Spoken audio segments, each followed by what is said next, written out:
Hi, I'm Mark Lassoff, and I want to tell you about this terrific new course we've developed called Python for Beginners 2017. Maybe you've already tried to learn Python and didn't quite get as far as you wanted to. Perhaps you want to add Python to your arsenal of programming languages. Maybe you want to learn a language for the first time and have never written any code before.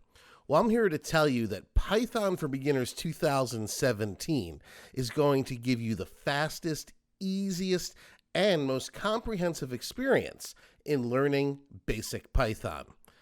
I've taught over 300,000 students on Udemy alone, and let's face it, 300,000 can't be wrong.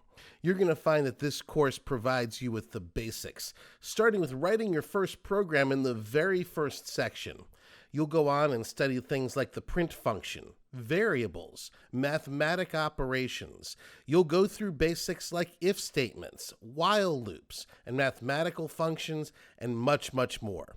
When you're done, you'll be able to understand and write Python programs all on your own. I'm Mark Lassoff from Learn to Program.